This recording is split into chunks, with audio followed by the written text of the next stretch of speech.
우리 예배 가운데 주님께서 우리와 함께 하십니다. 그 함께 하시는 주님 우리가 경험하려면 우리의 마음을 낮추고 우리의 귀를 낮추고 우리 자신을 낮춰야 합니다. 우리 하나님은, 우리 주님은 항상 낮은 곳으로 오시는 분이십니다. 그래서 그 주님을 우리가 경험하려면 다 낮춰야 됩니다. 그때 우리 하나님을 경험하게 될 줄 믿으시길 바랍니다. 오늘 예배를 드리면서 우리 마음을 다 낮추고 하나님께서 내게 주시는 음성이 무엇인지 우리가 사모하는 마음으로 드릴 수 있기를 바랍니다. 저는 오늘 이 본문 말씀을 가지고 하나님이 기뻐하는 사람 다윗이라는 제목으로 은혜를 나누고자 합니다. 여러분, 구약의 인물들 중에서 가장 하나님이 사랑하고 기뻐했던 인물이 누구일까? 우리가 생각해 보면 아마 저는 다윗이라고 생각합니다. 아마 여기에 다른 의견이 별로 없을 것입니다. 하나님이 다윗을 참 사랑하시고 기뻐하셨습니다. 그렇지만 다윗 개인의 삶을 살펴보면 그렇게 완전하고 온전한 그런 모습이 아니에요. 다윗은요, 남의 아내를 빼앗고 그 집의 가장을 죽인 살인자요, 가정 파괴범입니다. 다윗은요, 아내에게도 인정을 받지 못했습니다. 법궤가 이제 예루살렘으로 들어올 때에 다윗이 너무 기뻐가지고 춤을 춥니다. 그러니까 아내 미갈이 하는 말이, 여보시오, 임금 체면 좀 지키세요. 임금 채통 좀 지키세요. 그게 뭡니까? 임금이 막 춤추고 이렇게 아내에게 뭐 핀잔받고 아내에게 비난받는 사람이 바로 다윗이에요. 그리고 다윗은요, 자녀 교육에도 실패한 사람입니다. 자녀들 간에 분쟁이 생겼는데 그 분쟁을 해결해 주지 못했습니다. 첫째 아들 암논이 배다른 여동생 다말을 강간했을 때에도 다윗은 아무 말도 하지 않았어요. 결국에는 이 다말의 오라버니 압살롬이 암논을 죽여버리죠. 그리고 아들들 사이에 왕이 서로 되려고 하는 그런 암투가 끊이지 않았습니다.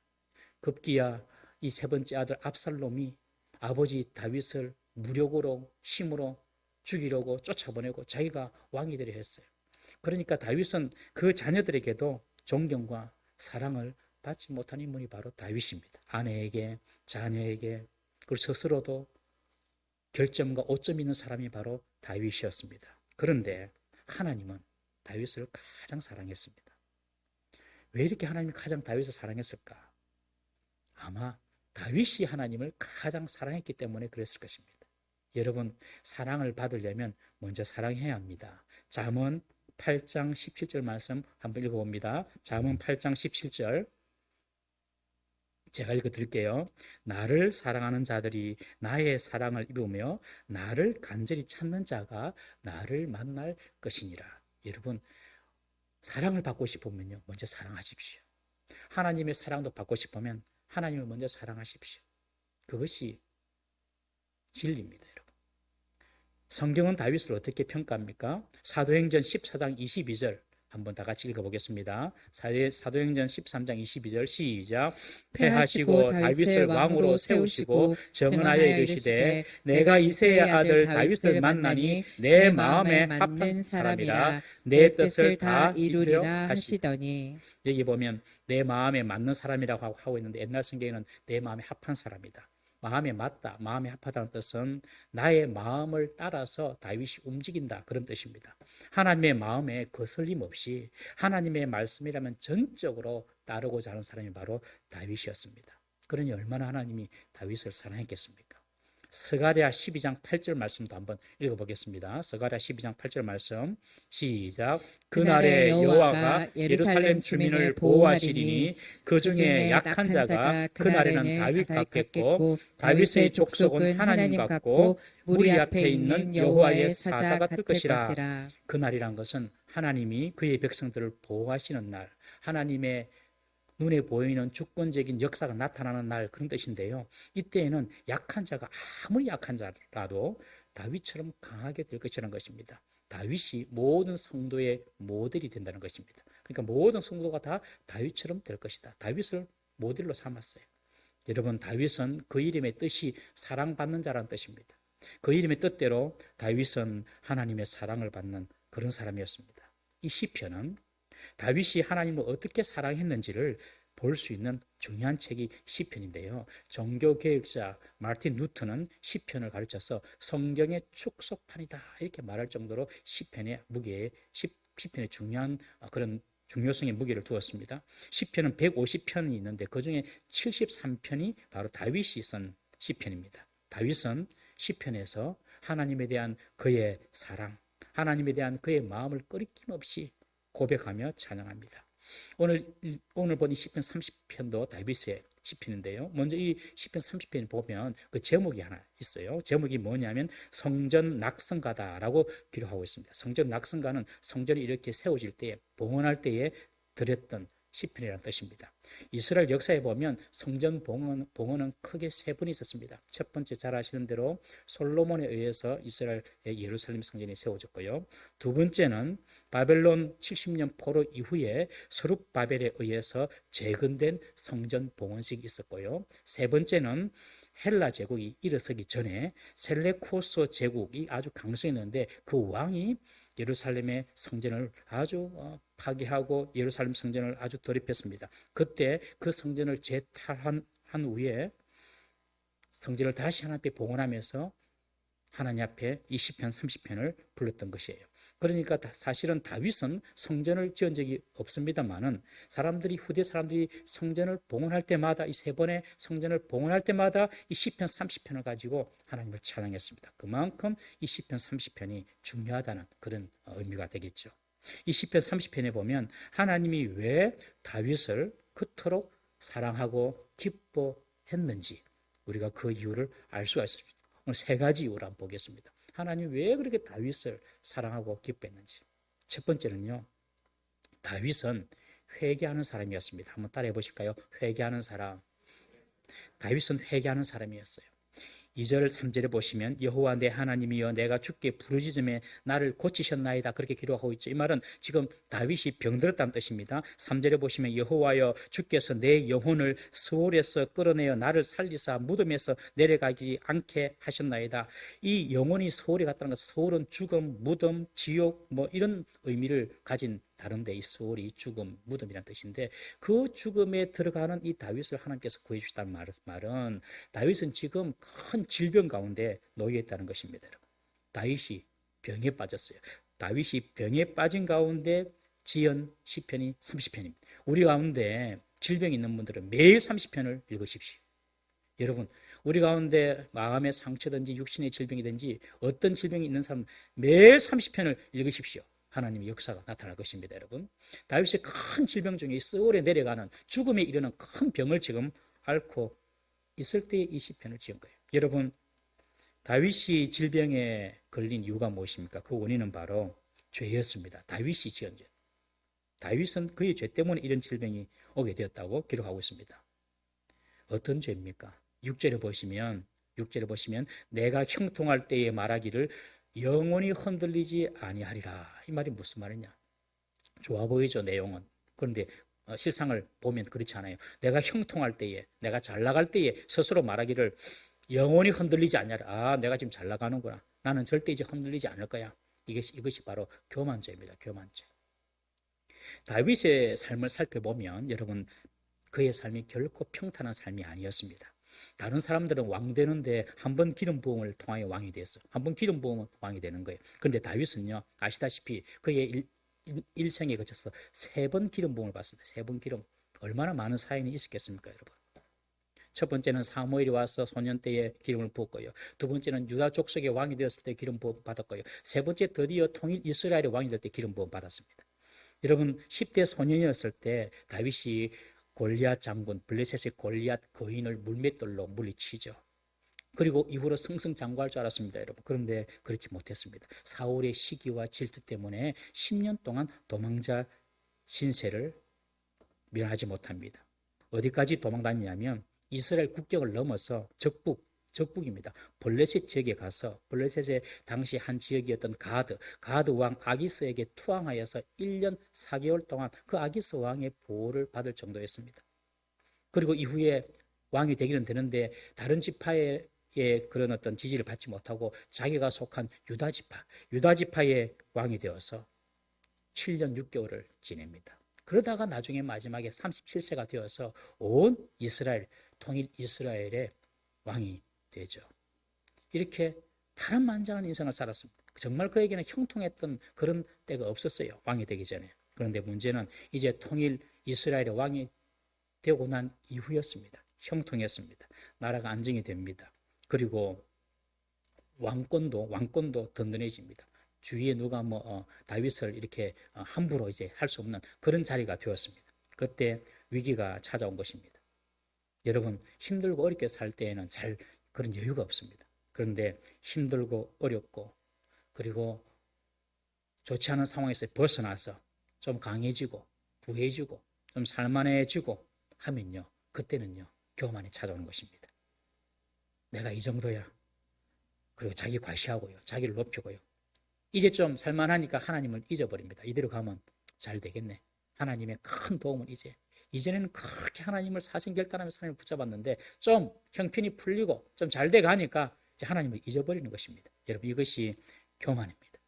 교만이 찾아올 때에는 죄도 같이 찾아옵니다. 다윗에게는 크게 두 번의 교만한 사건이 성경에 기록되어 있습니다.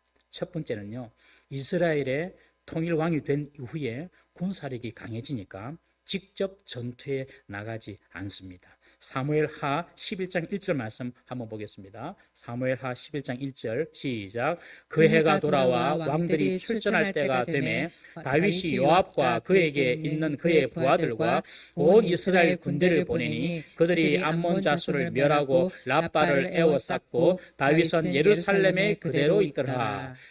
이 말이 무슨 말이냐면 지금 암몬 족속이 암몬 족속과 전투를 하는데 이제 마지막 암몬 족속의 그 수도인 라빠성을 취하는 아주 중요한 전투가 남아 있습니다. 그런데 그때 다윗은 다른 군대는 온 군대는 다 보내지만 자기는 예루살렘에 남아 있어요. 무슨 말입니까?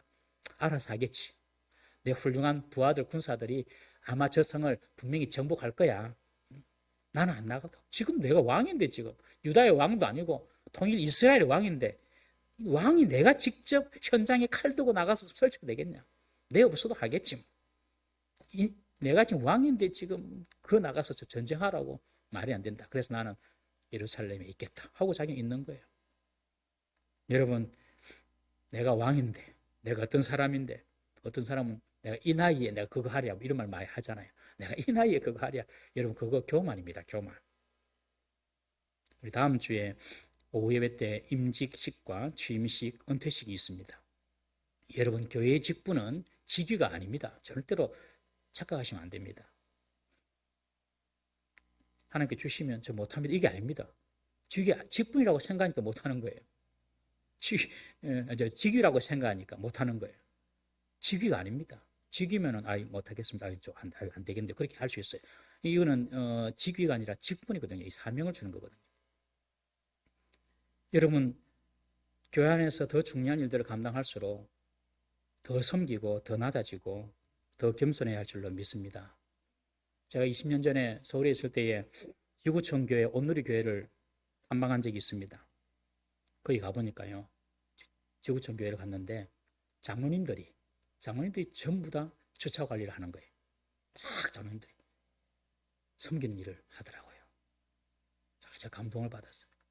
주차 관리하는 게 얼마나 여러분들 힘듭니까? 여름이면 여름대로, 겨울이면 겨울대로, 말 안 듣는 성도들이 말 안 듣는 성도대로 힘들거든요. 장로님들이 딱 서가지고 착착착착 하는 거예요. 우리 교회 가까이 있는 김해 있는 세계로 교회 아시잖아요. 세계로 교회는 교회에서 지역 교회와 성도들을 섬기기 위해서 많은 행사를 하는 교회입니다. 매년마다 집회를 해요. 저도 여름에 자주 갑니다. 여름에 그 있을 때 가는데 가보면 식사도 공짜, 잠도 공짜, 다 공짜입니다. 그냥 뭐 돈 어디서 나는지 다 공짜예요. 믿음으로 하는 거 믿음으로. 그런데 빵꾸가 안 나요. 그런데 식사를 하는 거 보니까 수백 명, 수천 명을 먹이는데 그래서 와서 밥 먹으면 되는 거거든요. 이 식당 구석에서 보니까 남자들이 막 일을 하는 거예요. 그래 물어봤어요. 저분들 어떤 사람입니까? 설거지하고 막 그런 게 수십 명이 뒤에서 장립집사입니다. 우리 교회는 장립집사들 최고로 힘든 저 설거지 시킵니다. 그러니까 그런 행사를 하면 장립사들이 전부 다 나서가지고 그 일을 도맡아 하는 거예요. 이 되는 교회는 저래서 되는구나. 우리 교회도 직분을 받을수록 섬기는 자가 되면 우리 교회도 되는 교회 될 줄로 믿습니다. 지금도 물론 열심히 잘하고 계시지만 여러분, 내가 지금 이 직분에 내가 왕인데 지금 내가 지금 이 나이에 내가 뭘 하라, 절대로 여러분들 그런 생각하지 마십시오. 교만입니다. 교만. 다윗은 직접 전투에 나가지 않았습니다. 그리고 전투력 강한 부하들에게 다 맡겼습니다. 여러분, 지금까지 다윗이 전쟁을 군사력으로 했습니까? 하나님의 도움으로 했습니까? 하나님으로 도움을 했죠. 그런데 이제 군사력이 강해지니까 맡겨버린 겁니다. 군사력에. 교만하면 죄가 찾아옵니다. 어떤 죄가 찾아옵니까? 사무엘하 11장 2절 말씀 한번 읽어보겠습니다. 사무엘하 11장 2절 제가 읽어드릴게요. 저녁에 다윗이 그의 침상에서 일어나 왕궁 옥상에서 거닐다가 그곳에서 보니 한 여인이 목욕을 하는데 심히 아름다워 보인지라. 바로 우리아의 아내 바세바가 목욕하는 것을 보고 그리고 그 바세바를 자기 사람으로 빼앗아 옵니다. 그리고 남편 우리아를 죽여버리는 거예요. 그 예루살렘에 있을 때 지금 병사들은 전쟁하는 그 통에 자기는 예루살렘에 머물러 있다가 낮잠을 자다가 오후에 일어나가지고 이렇게 거닐다 보니까 목욕하는 여자를 보고 그냥 마음속에 음욕이 일어나서 그 여자를 데려오는 거예요. 그런 죄를 짓게 되는 것입니다. 또 두 번째 다윗의 교만이 있는데 그 교만이 뭐냐면 이스라엘 백성의 인구를 조사한 것입니다. 인구 조사한 것이 무슨 교만인가 그렇게 생각할 수 있겠지만 다윗의 마음은 인구를 조사했다는 것은 전쟁터에 나가서 싸울 수 있는 군사력이 얼마나 되느냐를 지금 조사하는 것입니다. 그러니까 이 다윗이 이 지금 내 군사력이 얼마나 되나 하고 한번 살펴보는 거예요. 그 말은 하나님을 의지하는 것이 아니라 자기 군사력을 의지했다는 뜻이거든요. 하나님께서 그것을 보시고 노엽게 여기셔서 3일 동안 전염병을 내리십니다. 그런데 하루 만에 7만 명이 죽습니다, 여러분. 다윗은 자신의 든든한 왕위를 보고 그리고 군사력을 보고 그것을 더 의지하는 것이죠. 하나님보다도 인구 세워가지고 군사 병력 세워가지고 내가 얼마나 강한지 한번 보자. 그러면서 하는 말이 내가 지금 형통하니 영원히 흔들리지 않겠다라고 지금 말하는 것입니다. 여러분 하나님 없이 내 스스로 뭔가 하겠다. 이게 다 교만입니다. 하나님이 아닌 자신감으로 하는 것 다 교만입니다. 교만하면 하나님의 은혜를 잊어버립니다. 여러분 지금까지 자신의 삶에 도우신 하나님, 그 하나님의 은혜로 다윗이 이때까지 왔는데 이제는 스스로 오늘 보면 스스로 말하기를 내가 영원히 흔들리지 아니하리라 그렇게 지금 말하고 있는 거예요. 하나님 없이도 내가 뭔가 할 수 있겠다 이렇게 생각하는 것이 바로 교만인 것입니다.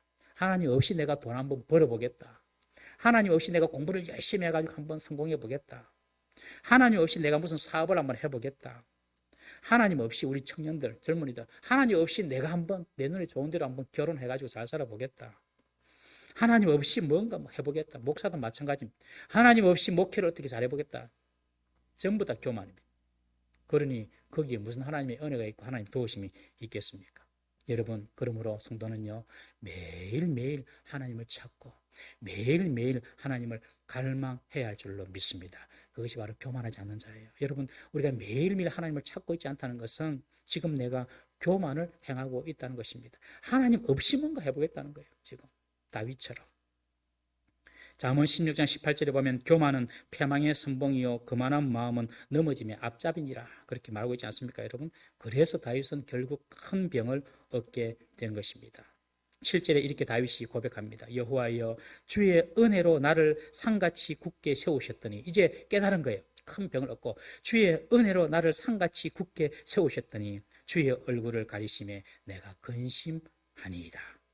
죽을 병에 걸렸을 때 다윗은 정말 모든 것이 하나님 은혜였고 내가 이렇게 산처럼 굳게 선 것이 다른 것이 아니라 내가 잘나서 그런 것이 아니라 하나님의 은혜로 내가 섰구나 이걸 깨달은 거예요. 그리고 말합니다.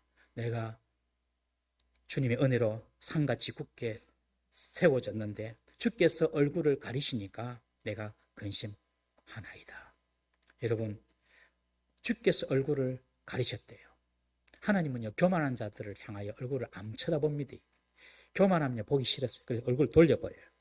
우리가 예배 말미에 축복을 받지 않습니까? 이 축복은 구약에 나타난 아론의 축복입니다. 아론의 축복. 하나님께서 아론에게 그렇게 축복하라고 명령하셨습니다. 제사장 아론에게. 그래서 저도 그 명령을 받아서 지금 여러분들에게 그 축복을 하는 거예요. 아론의 축복인데 그 축복의 내용을 한번 보십시오. 여호와는 내게 복을 주시고 너를 지키시기 원하시며 여호와는 그 얼굴을 내게 비추사 은혜 베푸시기 원하시며 여호와는 그 얼굴을 내게로 향하여 드사 평강 주시기를 원하노라. 보면 얼굴을 비추고 얼굴을 들어서 얼굴이 향하고 뭔가 주려면 쳐다보고 줘야 될 거 아닙니까? 쳐다보고 주잖아요. 그런데 하나님이 쳐다보기 싫은 거예요. 그러면 어떻게 복을 받겠습니까? 교만한 자를 하나님께서 쳐다보기 싫어하신다는 것입니다. 그것을 다윗이 알았습니다. 다윗이 주의 얼굴을 내게 가리셨습니다. 내가 이처럼 산처럼 든든히 선 것이 하나님의 은혜였는데 주님께서 내게 얼굴을 그냥 가려버리시니까 내가 너무 근심합니다 하고 지금 다윗이 이제 큰 병을 가지고 난 이후에 깨달아서 고백하는 것입니다. 여러분, 하나님께서 왜 우리를 때로 약하게 하시는지 아십니까? 여러분, 우리를 사랑하셔서 우리로 하여금 교만하지 않게 하시려고 우리를 약하게 하시는 줄 믿으시기를 바랍니다. 고린도후서 12장 2절 말씀 한번 봅니다. 고린도후서 12장 2절 말씀 잠깐만요. 제가 잘못 줬네요. 제가 읽어드리겠습니다. 여러 계시를 받은 것이 지극히 크므로 너무 자만하지 않게 하시려고 내 육체의 가시 곧 사단의 사자를 주셨으니 이는 나를 쳐서 너무 자만하지 않게 하려 하심이라. 바울에게 있는 그 육신의 고통, 육신의 질병이 바울 스스로 이렇게 해석합니다. 하나님께서 내게 이런 육신의 질병을 주신 것은 나로 하여금 너무 교만하지 않도록 내게 이런 가시를 주셨다. 여러분, 영성이 풍성하면 몸이 약하게 할 수도 있습니다. 하나님이 다윗처럼, 바울처럼. 그리고 몸이 건강하면 물질의 어려움을 줄 수도 있습니다. 또 어떤 상황은 자녀로 인해서 마음의 고통을 주실 때가 있습니다. 이 모든 것들이 다 우리로 하여금 교만하지 않게 하려는 하나님의 배려인 것입니다. 그래서 날마다 하나님을 갈망하도록, 하나님을 찾도록, 하나님 없이 내가 뭔가 할 수 있겠다. 자녀 교육이든지 돈 버는 거든지 뭐든지 내가 하나님 없이 뭔가 해보겠다. 이런 생각 안 갖도록 하나님께서 그런 겸손할 수 있는 그런 어떤 약함을 우리에게 주신다는 것입니다. 다윗은요, 자신의 죄를 바로 깨닫고 회개합니다. 자, 8절, 9절, 10절 보시면 다윗이 이렇게 회개합니다. 여호와여, 내가 주께 부르짖고 여호와께 간구하기를 내가 무덤에 내려갈 때에 나의 피가 무슨 유익이 있으리요? 진토가 어떻게 주를 찬송하며 주의 진리를 선포하리이까? 10절에 보시면 여호와여 들으시고 내게 은혜를 베푸소서. 여호와여 나를 돕는 자가 되소서. 다윗은요, 질병 가운데 자기의 죄를 깨닫고 주여 나를 도와주옵소서. 내게 은혜를 베풀어 주옵소서. 내가 죽어서 저 서울에 내려간들 누가 좋겠습니까? 원수들만 좋아질 거지 않아요. 그러니 하나님 나를 살려주세요 하면서 자신의 죄를 회개합니다. 실제로 다윗은 밧세바와 범죄 후에 나단이 그 죄를 지적할 때 어떻게 합니까? 자기가 자고 있는 그 침상이 떠나가도록 눈물을 흘리면서 회개했다고 기록하고 있어요. 그리고 인구조사 후에 역병으로 하루 7만 명이 죽어나가니까 이제 하루 만에 7만 명이 죽어나가니까 이틀 3일 남았거든요. 2일 더 남았어요. 그때 다윗이 하나님께 손을 들고 하나님, 이 백성이 무슨 죄가 있습니까? 백성을 죽이지 말고 나와 우리 가정을 치십시오. 그렇게 다윗이 하나님께 회개합니다. 그러니 하나님께서 그 다윗을 보고 제사를 받으시고 용서해 주시는 거예요. 시편 34편 18절 말씀해 보시면 여호와는 마음이 상한 자를 가까이 하시고 충심에 통해하는 자를 구원하시는도다. 여러분, 우리가요 마음을 상하게 하고 하나님께 회개하면요 하나님께서 우리에게 가까이 오십니다. 왜 우리가 하나님을 멀게 느껴집니까? 우리가 하나님이 멀리 느껴질 때가 언제입니까? 그때는요 하나님과 나와의 사이에 죄의 벽이 이렇게 가로막고 있어서 그렇습니다. 하나님과 내가 멀리 느껴질 때에 자신을 돌아보고 회개하면 하나님께서 우리 곁에 계심을 우리가 보게 될 것입니다. 애통하고 상한 마음으로 회개할 때에 하나님께서 그 사람을 기뻐하시고 사랑해 주십니다. 하나님이 다윗을 사랑하신 이유가 바로 이렇게 회개하는 사람이었다는 것이에요. 두 번째, 하나님이 다윗을 기뻐하고 사랑하는 이유가 무엇입니까? 다윗은 어떤 순간에도, 잘 들으십시오, 어떤 순간에도 신실하신 하나님, 좋으신 하나님에 대한 신뢰, 믿음을 잃지 않았던 것입니다. 다윗은 어떤 순간에도 하나님에 대한 신뢰를 잃지 않았어요. 이것이 하나님 보시기에 너무너무 귀한 거예요. 여러분, 성도의 미래가 어떻게 펼쳐지는지 아십니까? 성도의 미래는요, 하나님에 대한 여러분들의 지식, 하나님에 대한 여러분들의 암, 하나님에 대한 여러분들의 생각대로 여러분들의 미래가 펼쳐진다는 사실을 꼭 기억하십시오. 하나님을 대수롭지 않게 여기면 여러분들의 인생도 결코 대수롭지 않게 끝날 것입니다. 하나님을 인색하고 박하다고 믿는 분은 그 인생이 인색하고 궁핍하게 됩니다. 하나님이 무섭고 권위적이며 하나님이 두려우신 분이라고 믿는 분들은 여러분들의 신앙에 기쁨도 없고 늘 눌려있고 답답한 신앙생활을 하게 될 것입니다. 큰아들이 살았어요. 아버지가 있었어요. 아버지가 두 아들이 있었어요. 이 큰아들은 아버지 말도 잘 들었어요. 그런데 이 큰아들은 아버지에 대해서 이렇게 생각합니다. 우리 아버지는 나에게 염소 새끼 한 마리도 안 주는 아버지야. 그러니까 그 아버지에게 아버지 저에게 좀 먹을 것도 좀 많이 주셔서 내 친구랑 좀 잔치도 좀 베풀고 친구가 좀 친구들이랑 좀 놀 수 있도록 내게 좀 뭔가 좀 주세요. 이런 말을 못 하는 거예요. 왜? 아버지는 염소 새끼 한 마리도 안 주는 아버지 이렇게 믿고 있었어요. 잘 아시는데 달란트 비유하시죠. 5달란트, 2달란트, 1달란트 받은 종. 이 1달란트 받은 종의 문제가 무엇입니까? 우리 주인은 아주 굳은 사람이야. hard. 아주 딱딱한 사람이야. 이 말은 자비가 없고 인색하고 무자비한 사람이야. 이 1달란트 받은 사람은 그렇게 주인을 생각했어요. 그래서 주인에게 받은 1달란트를 어떻게 합니까? 땅에 그냥 묻어버립니다. 사용하지 않냐고. 우리 주인은 아주 굳은 사람이야. 여러분, 이 큰아들과 1달란트 받은 사람의 실패가 무엇입니까? 아버지, 주인에 대한 생각이 잘못되었습니다. 아주 이것은 중요한 개념입니다. 하나님에 대한 생각대로 여러분들의 삶이 펼쳐짐을 기억하십시오. 하나님이 우리 하나님 아버지가 친근하시고 따뜻하시고 한없이 나를 사랑하시는 아버지라고 믿으면 그 사람의 신앙생활은 늘 행복하고 기쁨이 넘치는 생활을 하게 될 것입니다. 여러분 예배에 나오더라도 어떤 분들은 하나님에 대한 기대감도 없이 나옵니다. 하나님께 대한 감사도 없이 나옵니다. 여러분 어떻게 그런 자들에게 하나님께서 복을 주시고 기쁨을 주시겠습니까? 여러분 하나님이 나의 소망이다 이렇게 믿고 나올 때 하나님께서 소망을 보여주시지요.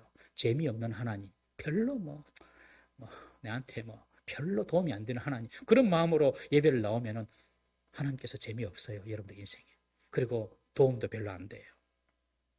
그러나 하나님은 내게 상을 베풀어 주시는 분이시다. 하나님 내 기도를 들어주시는 분이시다.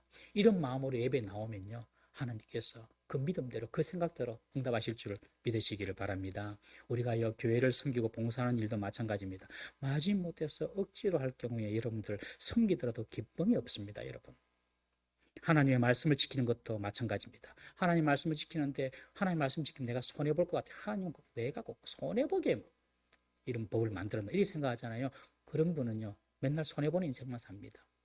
하나님 말씀을 지키는 것도 하나님께서 내게 기쁨을 주시려고 내게 복을 주시려고 이런 말씀을 주셨구나 이런 믿음으로 그 말씀을 지키면 하나님께서 복을 주시는 줄 믿으시기 바랍니다. 신명기 10장 13절 말씀 띄워줄 수 있나요? 한번 다 같이 읽어봅니다. 시작. 내가 오늘 내 행복을 위하여 내게 명하는 여호와의 명령과 규례를 지킬 것이 아니냐. 하나님께서 우리에게 명령하시고 우리에게 규례를 주시는 것이 우리 그냥 못 살게 하려고 하는 것이 아니라 우리의 행복을 위하여서 주신 것이다. 여러분 이 사실을 믿으시기 바랍니다. 여러분 예수 믿는 것은 우리의 영육간의 행복을 얻는 비결인 것입니다. 우리 성도들이 하나님에 대한 우리의 마음이 우리의 생각이 이렇게 밝아지고 성경적으로 바뀌어야 합니다. 우리는 빛 대신 주님을 믿습니다. 우리는 구원의 주님, 생명과 능력이신 주님, 그리고 세상의 모든 것을 소유하신 풍성하신 하나님을 믿습니다. 그 하나님에 대한 믿음을 가지고 하나님을 섬길 때에 그 믿음대로 그 생각대로 하나님께서 복을 부어 주시는 것입니다. 다윗은요 하나님에 대한 생각이 분명했습니다. 하나님은 정말로 나에게 좋은 것만 주시는 분이시다. 이 믿음이 다윗에게는 분명히 있었어요. 비록 또한 내가 범죄하고 실수하고 잘못했을지라도 내가 회개하기만 하면 7번씩이라도 70번씩 하나님은 나를 용서해 주시고 내게 또다시 새로운 기회를 주시는 좋으신 아버지다. 이 사실을 다윗은 철저히 믿었던 것입니다. 여러분 다윗의 고백을 보십시오. 5절에 보시면 그의 노염은 잠깐이요 그의 은총은 평생이로다. 저녁에는 울음이 깃들지라도 아침에는 기쁨이 오리로다. 아이고야 얼마나 놀라운 고백입니까 여러분. 11절 보십시오. 주께서 나의 슬픔이 변하여 내게 춤이 되게 하시며 나의 베옷을 벗기시고 기쁨으로 띄우셨나이다. 회개할 때는 베옷을 입습니다. 우리가 뭐 상가집에 베옷 입듯이. 그런데 하나님은 나에게 결국에 기쁨의 띠라는 것은 이제 결혼식이란 이런 결혼식 같은 축제를 할 때 입는 옷을 이야기하는 거예요. 이런 기쁨의 띠를 내게 띄우신다. 슬픔이 변하여 춤이 되게 하실 것이다. 저녁에는 울음이 깃들지라도 아침에는 기쁨이 오리로다. 나의 평생에 주의 은총이 떠나지 않을 것이다. 여러분, 이런 견고한 하나님에 대한 신뢰가 다윗에게 있었습니다. 이사야 26장 3절에 보면 주께서 심지가 견고한 자를 평강하고 평강하도록 지키시리니 이는 그가 주를 신뢰함이니이다. 바로 다윗이 그런 사람이었어요. 어떠한 상황에서도 주님은 나에게 좋은 것을 주시고 주님은 나에게 슬픔 가져가시고 기쁨을 주시고 주님은 나에게 춤을 주시는 분이시다.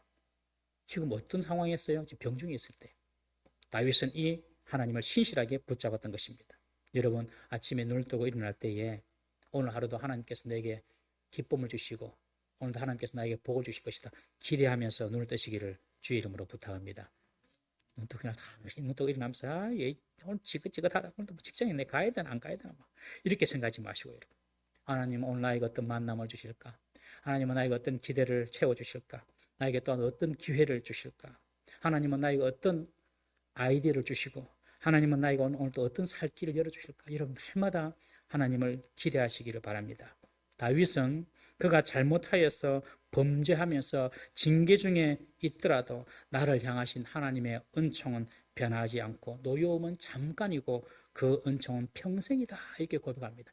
다윗은 항상 평생에 하나님의 은총이 나와 함께 이 사실을 자주 고백했어요. 우리가 잘 아는 시편 23편에도 보면 평생에 주의 선하심과 인자하심이 나를 따를 것이다. 옆에 분 보시면서 한번 인사하십시오. 당신의 평생에 주의 인자하심이 함께 하실 것입니다. 시작.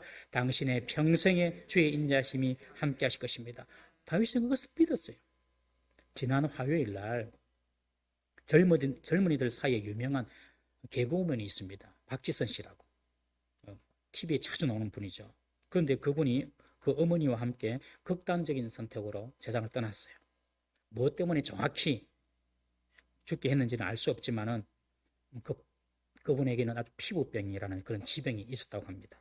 너무 피부가 민감해가지고 화장도 못하고 TV에 나갔다는 거예요. 생얼로.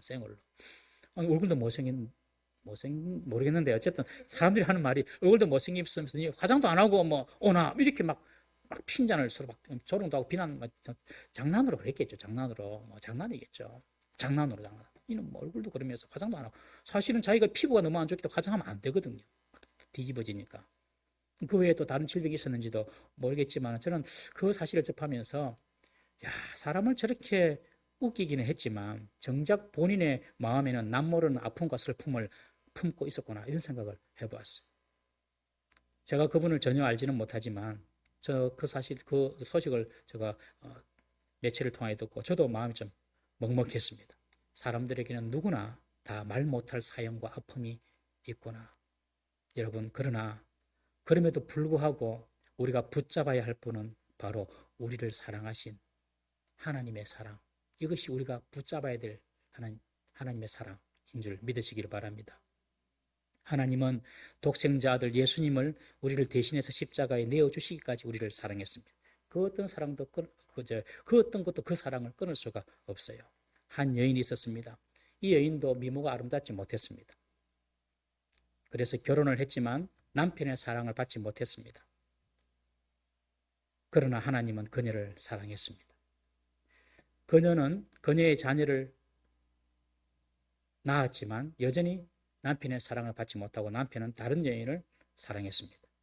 그렇지만 하나님은 그 여인을 선택하셔서 그 자녀, 그 후손들을 통하여서 다윗 왕이 나게 하시고 그리고 예수 그리스도가 나게 하셨습니다. 그 여인이 야곱의 첫 번째 부인 레아입니다. 레아. 자기가 좀 예쁘다고 생각하는 사람은 자신을 잘 살펴야 돼요. 교만하면 안 돼요. 그리고 자기가 좀 못났다고 생각하는 사람도 절망하지 마십시오. 하나님이 사용하시고 사랑하시면 그 사람은 하나님 나라에서 영원히 빛나는 사람이 되는 것입니다. 남편 사랑 좀 못 받아도 괜찮습니다. 부인 사랑 좀 못 받아도 괜찮습니다. 부모 사랑 못 받아도 괜찮습니다. 하나님의 사랑이 있으면요. 눈물 가운데 위로가 있는 것입니다. 여러분, 우리가 붙잡아야 할 것은 사람의 사랑이나 사람의 존경이나 사람의 대접이 아닙니다. 하나님의 변함없는 사랑, 아들을 내어주시기까지 하신 하나님의 사랑, 그 사랑 우리가 어느 순간에도 붙잡아야 돼요. 로마서 8장 38절 39절 말씀 우리 한번 다 같이 읽어보겠습니다. 시작. 내가 확신하노니 사망이나 생명이나 천사들이나 권세자들이나 현재일이나 장래일이나 능력이나 높음이나 깊음이나 다른 어떤 피조물이라도 우리를 우리 주 그리스도 예수 안에 있는 하나님의 사랑에서 끊을 수 없으리라. 다윗은요, 자기가 범죄해가지고 이런 질병을 얻지만은 그러나 하나님은 내 눈물을 앗아가시고 아침에는 기쁨이 오게 하시고 슬픔의 벼옷을 벗기시고 내게 기쁨의 띠를 띄워주실 것이다. 이 사실을 철저히 믿었던 것입니다. 어떤 죄도 여러분 하나님과 우리 사이를 끊을 수가 없어요. 어떤 피조물도 우리와 하나님 사이를 끊을 수 없을 뿐만 아니라 어떠한 죄도 어떠한 실수도 어떠한 잘못도 하나님이 우리를 사랑하시는 그 사랑의 끈을 끊을 수가 없다는 사실을 믿으시기 바랍니다. 이런 찬양이 있습니다. 나 약해 있을 때에도 주님이 함께 계시고 나 소망 잃을 때에도 주님은 내게 오시네. 나 시험 당할 때에도 주님이 지켜주시고 나 실망 당할 때에도 주님이 위로하시네. 주님만이 내 힘이시며 오 주님만이 날 도우시네. 오 나의 주님 내 아버지여, 오 나의 주님 내 사랑이여. 주님은 절대로 우리를 놓지 않으신다는 사실입니다. 다윗의 위대함이 여기 있습니다, 여러분. 다윗은 언제 어느 때나 자신을 사랑하고 버리지 않으시고 축복하시는 하나님을 신뢰했던 것입니다. 여러분, 그 신뢰대로, 그 생각대로, 그 믿음대로 하나님께서는 다윗의 인생을 만들어 나가시는 것입니다. 그렇게 자신을 신뢰한 하나님께서 다윗을 사랑하신 것이죠. 마지막 세 번째로 다윗이 하나님이 다윗을 기뻐하고 사랑하는 까닭은요, 다윗은 하나님을 찬양하고 하나님께 감사하기를 좋아했던 사람이 바로 이 다윗입니다. 찬양과 감사는 동전의 양면과도 같이 움직입니다. 똑같은 거예요. 찬양한다는 말의 뜻은 자랑한다, 그리고 칭송한다, 칭찬한다, 그런 뜻입니다. 하나님을 찬양한다는 것은 하나님을 자랑하는 거예요. 하나님을 칭찬하는 거예요. 그리고 하나님을 칭송하는 거예요. 그리고 감사는 베풀어 주신 분에 대한 존경과 영광을 다시 돌려드리는 것이 감사입니다. 다윗은 잘 될 때도 안 될 때도 어려울 때도 좋을 때도 늘 하나님을 찬양하고 그리고 하나님께 감사했던 사람입니다.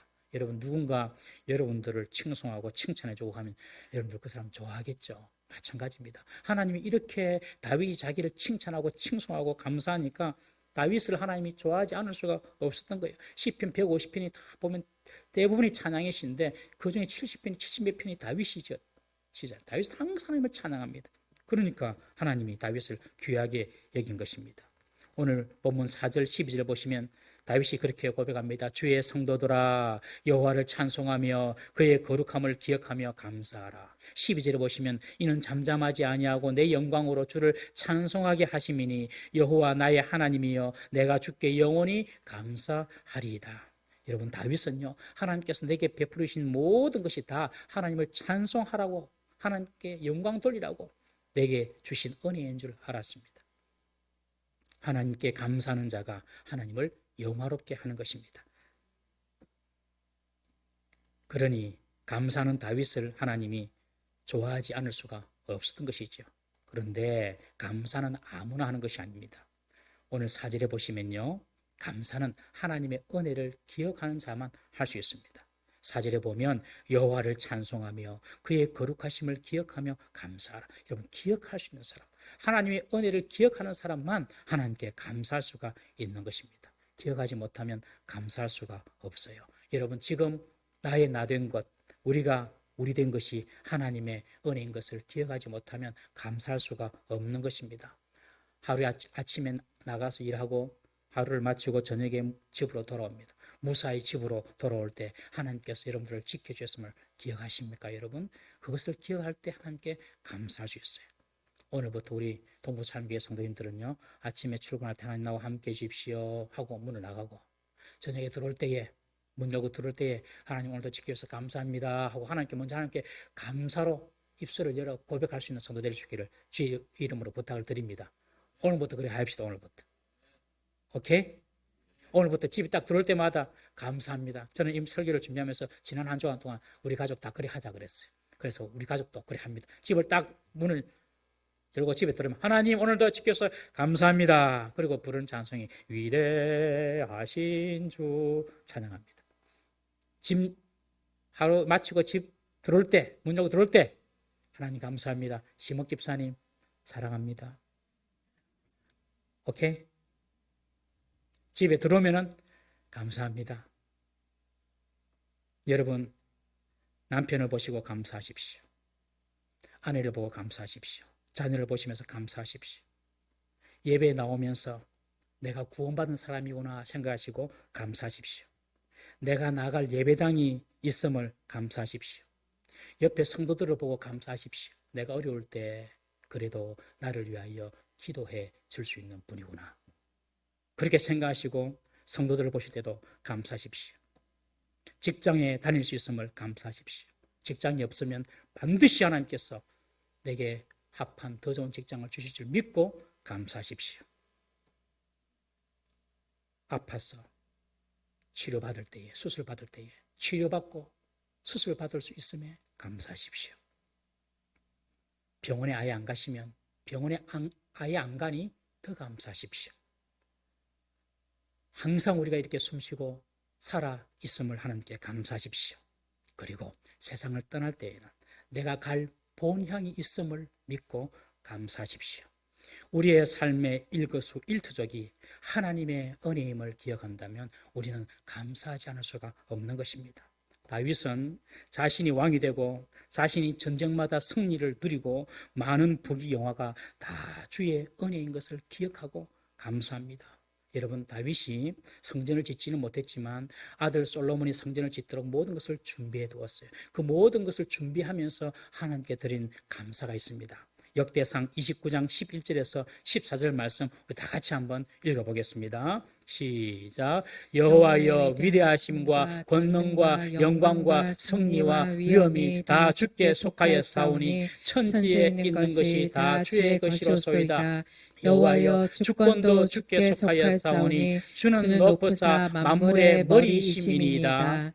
부와 귀가 주께로 말미암고 또 주는 만물의 주제가 되사 손에 권세와 능력이 있사오니 모든 사람을 크게 하심과 강하게 하심이 주의 손에 있나이다. 우리 하나님이여, 이제 우리가 주께 감사하오며 주의 영화로운 이름을 찬양하나이다. 나와 내 백성이 무엇이기에 이처럼 즐거운 마음으로 드릴 힘이 있었나이까? 모든 것이 주께로 말미암았사오니 우리가 주의 손에서 받은 것으로 주께 드렸을 뿐입니다. 아멘. 아멘. 다윗이 성전 건축을 준비하면서 예물을 함께 드리면 드린 찬양입니다. 다윗은 금 10만 달란트를 준비했습니다. 금 10만 달란트는 오늘날 톤수로 계산하면 3,750톤입니다. 금만 3,750톤. 그리고 은은 100만 달란트를 준비합니다. 이것을 하나님께 드리면서 주님께서 주신 것 주님께 다시 돌려드립니다. 그러면서 감사하는 것입니다. 여러분, 우리가 하나님께 드리는 모든 예물의 중심은 바로 감사가 되어야 할 줄로 믿습니다. 하나님의 은혜로 내가 이 물질을 얻었고, 하나님 은혜로 내가 이 직장을 얻었고, 하나님 은혜로 내가 지금 구원받았고, 하나님의 은혜로 지금 내가 살고 있다는 것입니다. 그것을 기억할 때 감사할 수가 있는 것입니다. 시편 30편은 질병으로 죽음의 문턱에서 주님의 구원을 경험한 다윗이 주님의 성도들 앞에서 주님의 인자하심과 사랑을 찬양하며 감사하는 내용입니다. 비록 나의 죄로 잠시 하나님의 노여움을 받지만 여전히 하나님의 은총은 영원함을 믿으면서 하나님께 회개하고 하나님의 구원을 받는 다윗의 모습을 그리고 있습니다. 사랑하는 성도 여러분, 절망의 밤이 끝날 것 같지 않아 보여도 하나님의 은총이 영원함을 믿으십시오. 하나님의 은총이 영원하므로 슬픔의 눈물의 밤은 지나가고 어김없이 기쁨의 아침이 찾아올 줄 믿으시기를 바랍니다. 다윗처럼 어떤 순간에도 좋으신 우리 하나님 아버지를 신뢰하시고 그 하나님의 사랑을 붙잡고 좌절과 낙심과 고난과 고통 가운데 있는 우리 자신을 주님 앞에 세우고 믿음으로 살아가는 우리 모든 성도들 되시기를 주의 이름으로 축원합니다. 다음 주는 추수감사절입니다. 우리는 논에 가서 밭에 가서 농사를 짓지 않지만 1년 동안 살아온 하나님의 은혜가 무엇인지 돌아보면 코로나 때문에 올해는 원망과 불평과 손해와 모든 것들이 다 불평이지만 여러분 그렇지 않습니다. 돌아보시면 이런 원망과 불평을 이기는 기쁨 그리고 은혜, 축복이 반드시 있을 것입니다. 한 주간 동안에 그 감사를 기억하는 한 주간 되시기를 주의 이름으로 축원합니다. 다 같이 한번 동손 한번 기도하십시다. 이렇게 한번 기도합시다. 하나님, 지금 나에게는 밤입니다. 슬픔이 있습니다. 고통이 있습니다. 눈물이 있습니다. 그러나 새날이 어김없이 찾아오는 것처럼 아침에는 주님의 기쁨을 내가 보게 하여 주옵소서. 다 같이 한번 하나님 앞에 그 신실하신 하나님을 붙잡고 여러분들의 문제를 이 시간 내어놓고 주여 내가 어떠한 순간에도 주님 붙잡고 믿음으로 승리하게 해달라고 다 같이 한번 동성으로 주여 지켜